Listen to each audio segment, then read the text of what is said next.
Hello, everybody. Welcome to Unfudge Your Marketing. This is a show where I chat with business owners about their marketing missteps, mishaps, and most importantly, the lessons that they learned along the way for all of you, our listeners. I am your host, Christy Mitchell. I am a marketing consultant and strategist.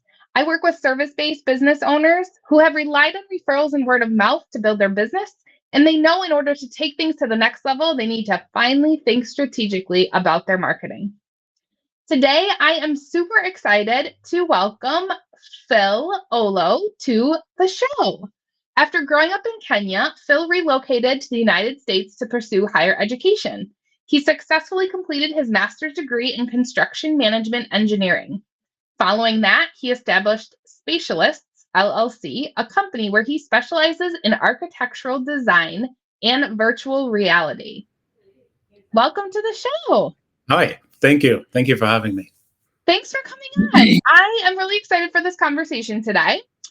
Phil and I know each other from a number of years ago. I met Phil's wife back when I worked at RIT. She was going through the executive MBA program that I work with at the time.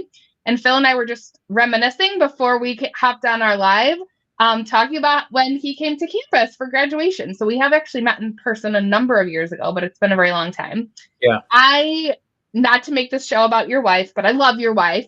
And she has a background in marketing. So she and I have always just kind of bonded over that and kept in touch. And I had mentioned to her that I was looking for guests on the show and she offered you up. So I'm very excited and thankful that you agreed to be part of the show. Yeah, of course. Anytime.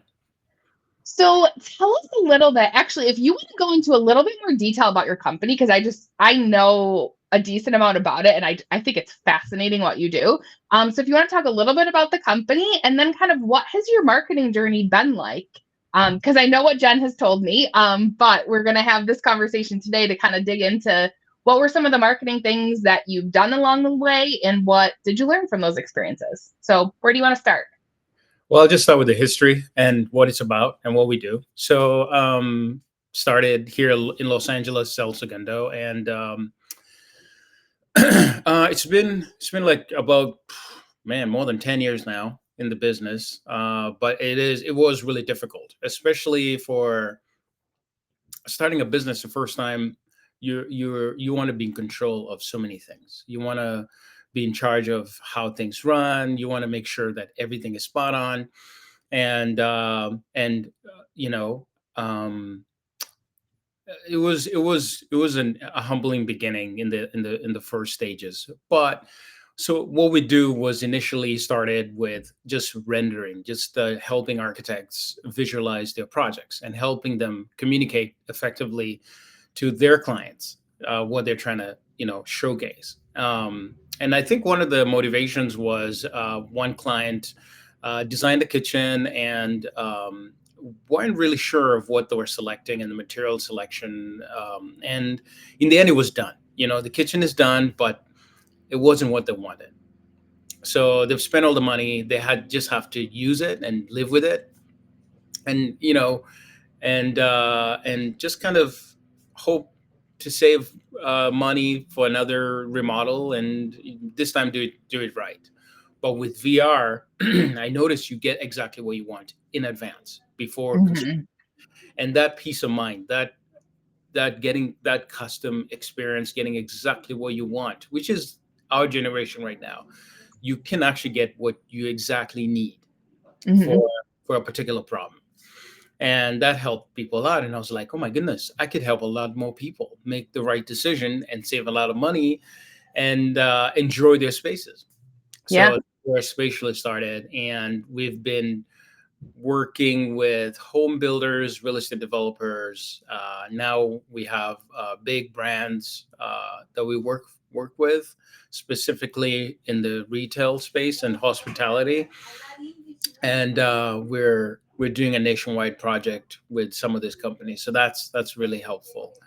Um, but when it comes to marketing, I was hesitant. I didn't believe in marketing. I didn't believe like, oh, someone, they're talking about the business. It's something you reject in the beginning because you don't see the value of, having a nice website, having a presentable, having an image, having a look. It's very important to have a distinguishing look. When they go to your website, they know, oh, even without reading, they know, oh, this is specialist. That Hmm. that kind of that kind of marketing is so important to distinguish you from other companies.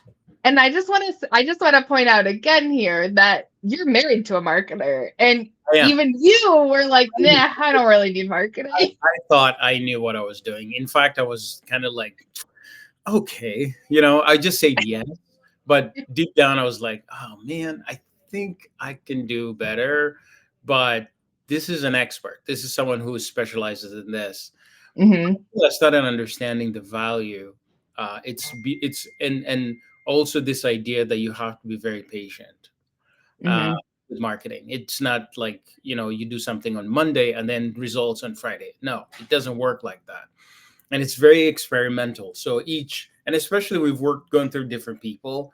Each Hmm. person comes with different sets of tools and techniques, and you Yeah. have to trust that maybe that's the one, or maybe this is the one, so that Yeah. you can grow.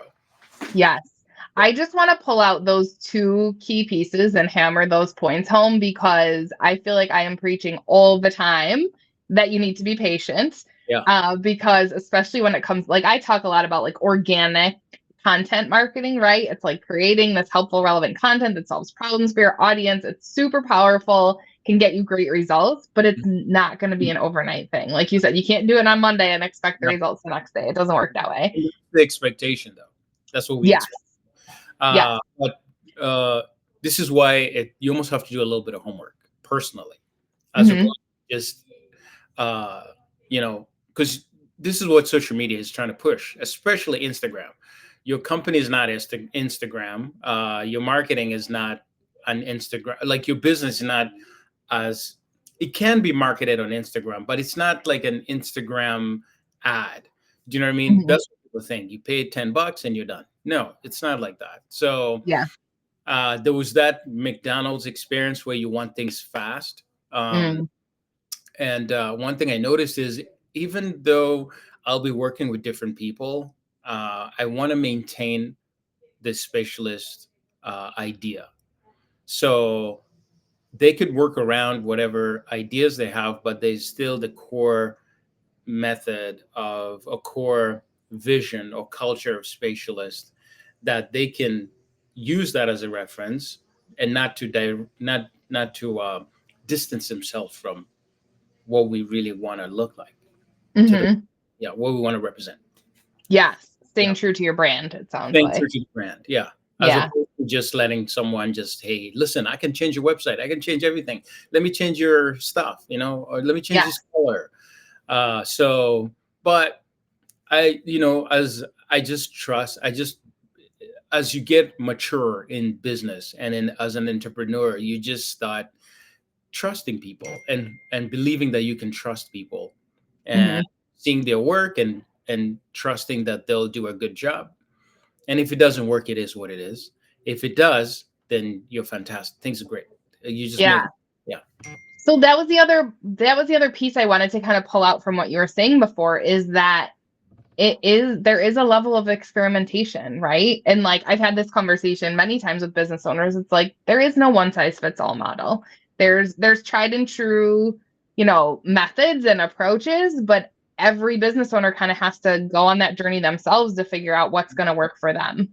Yeah. I always say entrepreneurship is the fastest way to self discovery, as opposed to just work. Maybe as entrepreneurship or traveling or I don't know. Like you either have to be Rene Descartes and go to the wilderness and live there for a couple years and come back enlightened, or you be an entrepreneur and it just pushes you to keep experimenting. You can't just stick to one thing. You have to diversify. You have to try Yeah. something. You have to immerse yourself into books and stuff so that you can it's almost we're trying to find the password to everything. You know what I mean? Hmm. The key that will unlock, you know, the success to the business. Yes. So I'm wondering, Phil, if you have a specific example you could share on kind of that journey of, we tried something and it didn't work, and this is what we learned, and this is how we moved forward from it. I know you've kind of done a bunch of different experiments, especially as it relates to marketing with your business. Yeah, I don't know. I think we've tried social media, Facebook. Hmm. It's so saturated. It's incredible. I mean, the especially when it comes to design, architecture, and all that stuff. It's so saturated. Hmm.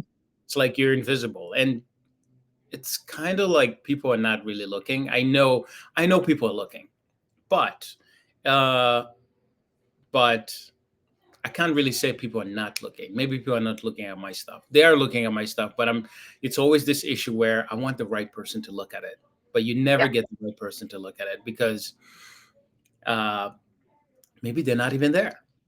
Yeah. Most of my clients are not even in social media. Right. They're busy, Hmm. right? They're busy in their industries, you know.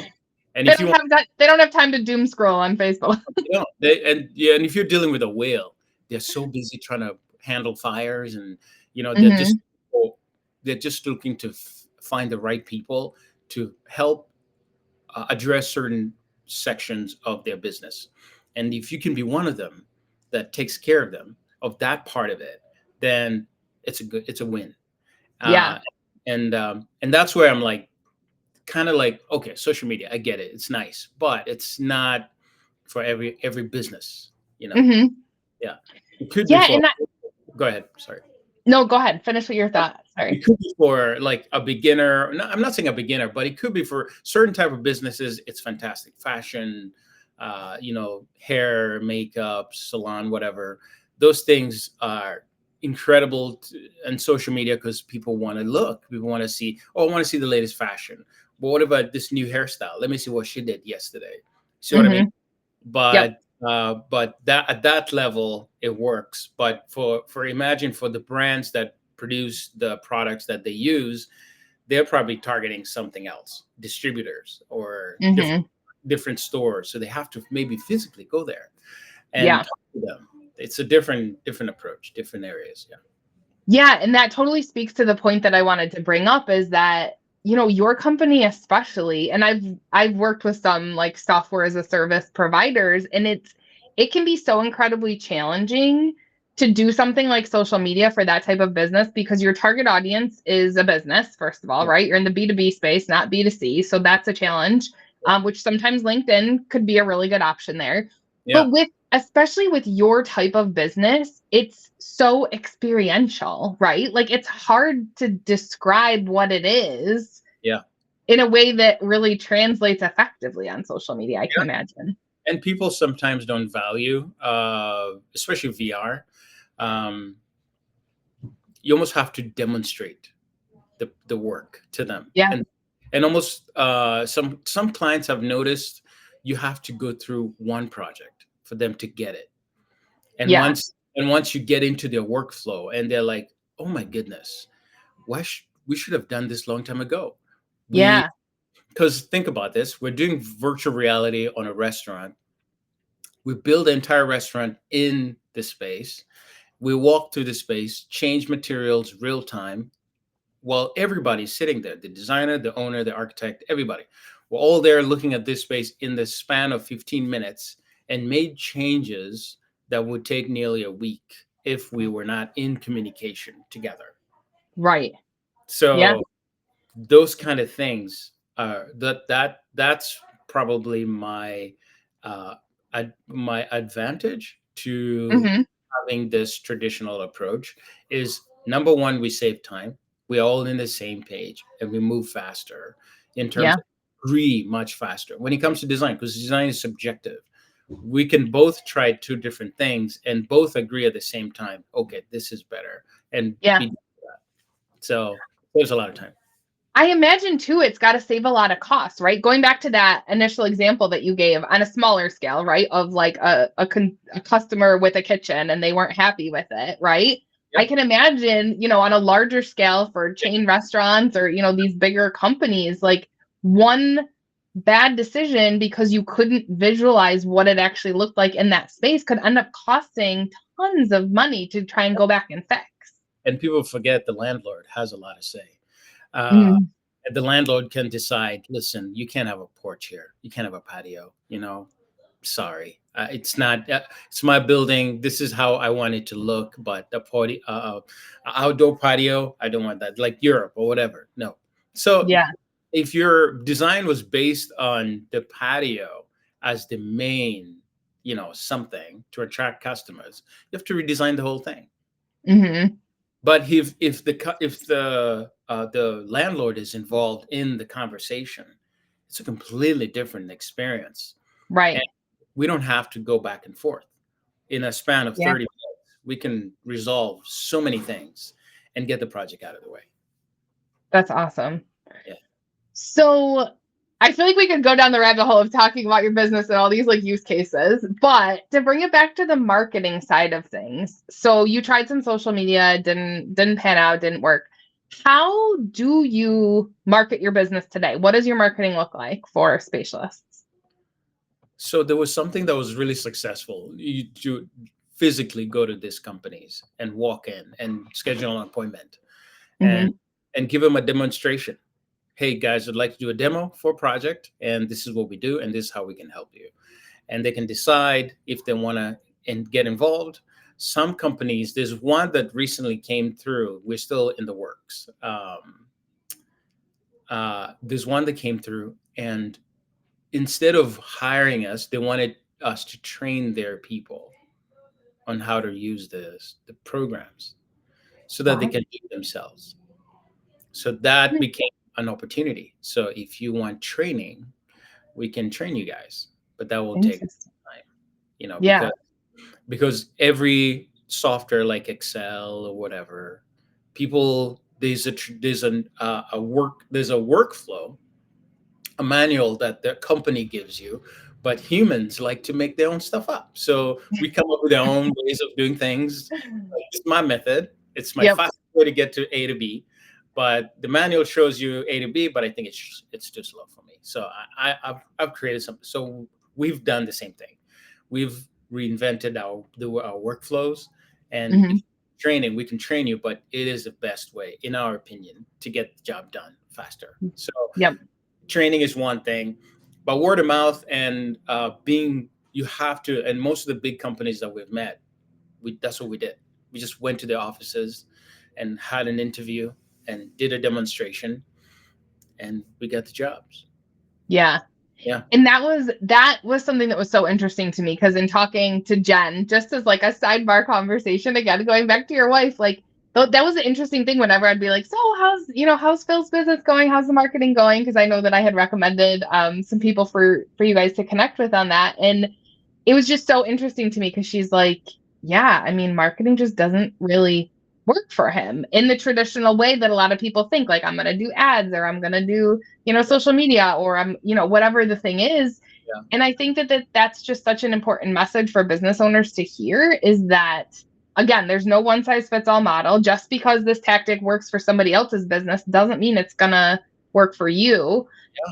Yeah. And the other thing I want to go back to that you talked about earlier is that the branding piece was big, right? Like you knew that establishing that visual brand and that reputation for yourself, that is something that is important and that falls under the umbrella of marketing, right? It's like Huge. you gotta build how you want to be known in the space, Yeah. and protect that when you do go work with other providers who may, try and change things and shift things a little bit and staying true to the way that you want it to be portrayed, I think is really important. I mean, you can just use Apple as an example. I say I want my website to look like Apple.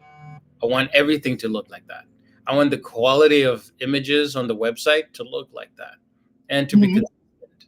That's it. You know what I mean? And just less verbiage, less words, very, very clear direction. But yeah, like for our business, we have to talk. We got to talk about it, and one of the things that I really worked hard to do is to immediately establish a good relationship with whoever I'm talking to. It's really important. It's like, it's like, it's almost in this, especially in this profession, you have to be like the family. You know what I mean? You have to be the family. Mhm. Yeah. you have to be sorry, this interruption. You have That's to be, okay. it has to be like it's tough. It's like a family member. You have to be, it's like, think of if the economy goes bad, right? And things are not doing well, people tend to hire people they trust and they know, not someone new. It's harder to get someone new. It's most Hmm. easier to get someone that you're familiar with. Or, hey, and someone, and Annie knows Steve. Okay, let's get Steve because Annie knows Steve. Yep. You know, I think it's like that. So you have to try to find that type of relationship early and be that Steve to them Yes. without Yes. really knowing someone. And once you become Steve, then they can work with you. And then one thing I'd also try to do is, as soon as we have a job together, we're going to make it the best experience. We're going to make it a destination. It has to be an experience. It has to be like, when you call me, we're going to respond immediately. We're going to get the job done on time. Every changes, we don't nickel and dime. We don't want Yep. to do stuff. We want to get if we want to work with you until it's completely done, until you Hmm. satisfied, until we make you look good on the other side. So Yeah. that's philosophy, because it is also a type of business where you can nickel and dime if you're not careful, because Right. there's a lot of changes in between. The conversations. There's so many Yep. changes, but we just agree on one fee and call it a day. Yeah. Yeah, I love what you say there because I want to kind of pull out, right? Relationships, that's a big one. I love to talk about marketing in that way with people. A lot of times people have this like cloudy, like negative view of marketing, but I'm like, what if you just thought about marketing as building relationships? yeah, that's it. It, It is pretty much yeah, build it's just a relationship. matter of Yeah. how you're building those relationships that is the difference, right?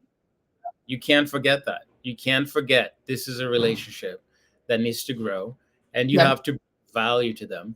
And it has to be beyond just the business. It can be just Hmm. conversations. And this is where now the pressure of entrepreneurship comes in. You just have to keep getting better, keep developing Yeah. yours socially. I try to do that with Harvard Business Review. They have articles and books that you can read on Hmm. 24 trends, stuff like that, on dynamics between different cultural needs and different cultural experiences from different people, how to work with people from diverse age groups, you know, Hmm. different um,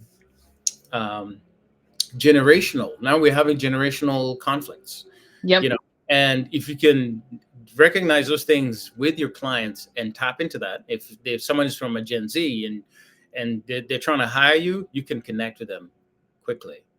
I uh, love that. yeah. That's such a great point. Oh, That's such a great like you know what I caveat mean? to the Yeah, relationship building. I love that. when you're talking to them, you get their stuff, and you're like, you got to diversify. You have to. You can't. You have to wear so many hats, which is fine. It sounds exhausting, but it's not. It's not exhausting once you're aware that it's Yeah. there. Then you'll know Yep. what to. Yeah. Yep. The other thing that you said earlier, Phil, and I just had this visual, and I've written posts on this in the past, is like thinking about your mark. Because when you were talking about those relationships, right, and not just like potential clients, but the people who could refer you potential clients, right? You want to be the Steve, like you said. Yep. Um, and I always come back to the analogy of planting seeds, Mm. right? Like, and this is kind of like hammering on a couple of the points that we've made in this conversation is like you plant seeds all along the way. You don't expect them to bear fruit tomorrow. That's not how it works. Yep. But if you continue to nurture them and to your point, like build those relationships and nurture them and be genuine and follow through on what you're saying and give great experiences, that all builds the personal brand, right? Or the brand of the business, all of it. And then that just feeds those relationships going into the future. Yeah. You are the brand, and your employees are the brand. It's not the company. Hmm. It's the people. So an example is, I had a client. It's a medical building I was working on, and they things didn't really pan out. There was delays and there was problems, and now we have problems with uh, usually homelessness in Los Angeles is pretty big. So there's a lot of vacant properties, and they just walk in and chill. They just stay there, and the consequences of that is there's a lot of damage, and Mm. there's a lot of this could be a fire that could destroy the building. So you Mhm. barricade the space, but all that stuff was affecting us, and they had to let us go. But when they let us go, we kind of were gracious about it. We're like, listen, man, it's all good. It's all good. I understand. I hope you guys get someone who can accelerate this whole process. And it's completely fine. And you can call us back anytime. We'll Yeah. we'll, we'll help anytime. And if your guy you've hired needs help, tell him to call us. We'll give him all the things they need to help expedite so you guys can get what you need. And and you just leave in a positive Yeah. space. All Yep. good. It's Don't burn any bridges. No, you don't need to. It's fine. Yeah. It's not personal. That's the thing about business. It's just business. You know what I mean? Mhm. And once that was done, they actually called us back to give us some more work on Awesome. that. You know what I mean? But Yep. like, you can imagine the opposite if we did the opposite. It's like, oh, Yeah. we got in something, Right. things, you. That's the thing about an entrepreneurship. There's phases you go through entrepreneurship. In the end, you just kind of uh, just relax and see that it's all connected. Yeah. Everybody's connected, and the person who you might interact with today might not be ready for you. Will be ready for you next time. So it's just a game of patience. Yes. Yeah. Patience, relationship building, branding. We touched on so many great things in this conversation. Yeah. I want to thank you so much for your time, your willingness to come on the show. Of If course. anybody wants to learn more about you and your business, what is the best way for them to do that? Just go to my website, Spatialist, SPACIALISTS. We have our contacts there, and you know, LinkedIn. LinkedIn is fantastic. Uh, Awesome. I connect with people through LinkedIn, and yeah, that's it. Very good. And if you Awesome. want a demonstration of what we do, easy. Just call and we'll show you the latest technology, the latest work on virtual reality. The philosophy here is constant improvement, Kaizen mindset. We try to just keep getting better. You know, you're as I good love as it. your last yesterday.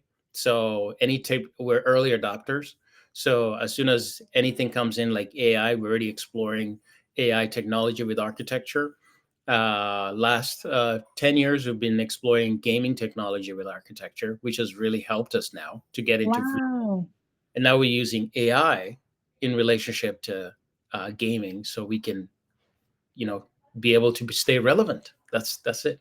Very cool. So everyone needs to be paying attention to what you're doing, whether they need your service or not. I think it's just fascinating. I love how you approach your business and your marketing. And so thank you again so much for